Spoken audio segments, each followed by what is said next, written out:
The way Socrates died is one of the most shameful things in human history. He was executed for asking questions.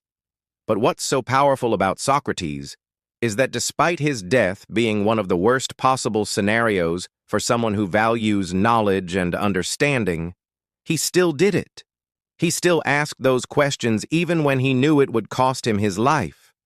I believe this story is important to learn from because thinking is something that many people don't do. We think we do, but we don't actually use our brain to think. We regurgitate what we've heard.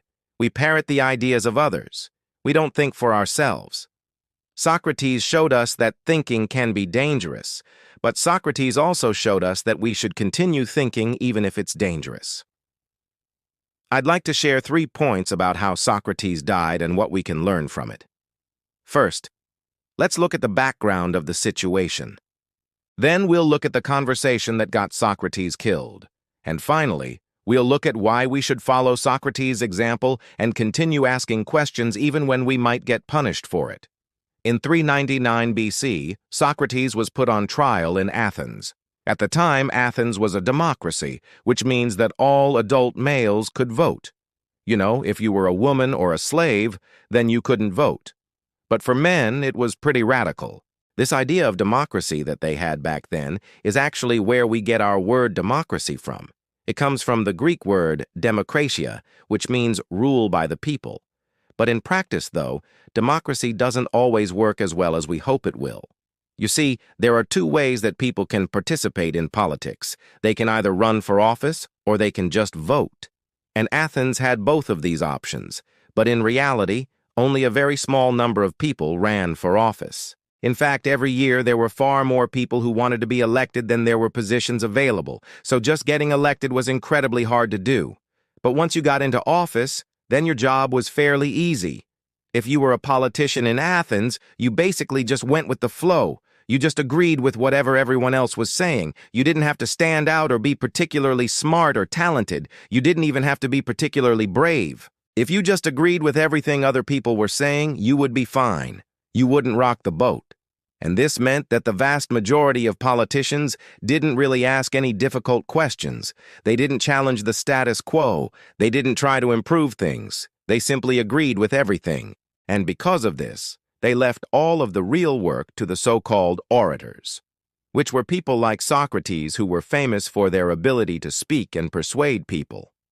These orators were incredibly popular because they were the ones who came up with new laws and proposed reforms and generally tried to make life better for the citizens of Athens. But it wasn't all sunshine and rainbows, because sometimes these orators would challenge the beliefs of the people in power. And when this happened, those politicians would use their authority to destroy the orators. They'd accuse them of being unpatriotic or disloyal or some other crime and then take away their rights or even put them to death. And this is exactly what happened to Socrates. When Socrates was in his 70s, he was put on trial in Athens. The charges against him were that he didn't believe in the gods of the city and that he corrupted the youth of Athens. These charges seem kind of ridiculous today, especially since the big rival of Athens at the time was Sparta. Sparta was a militaristic society that worshipped the strong and valued obedience over thinking.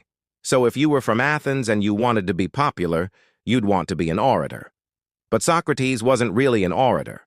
He wasn't interested in being popular. Instead, he preferred to ask questions. He liked to annoy people with questions like, "Do you know what virtue is?"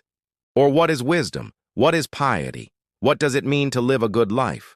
Socrates wasn't interested in giving answers. He was interested in asking questions. Now, normally, this wouldn't have been a problem. People would have just ignored him. But in this case, someone decided to make an example out of Socrates. So they brought him to court and forced him to defend himself. Socrates was able to defend himself quite well. He argued that he hadn't done anything wrong. He said he didn't believe in the gods of the city because he believed in one god instead. And he said that his conversations with young people were simply part of his search for wisdom. But the jury didn't buy it. They found him guilty and sentenced him to death. Socrates was given the option of choosing his own punishment.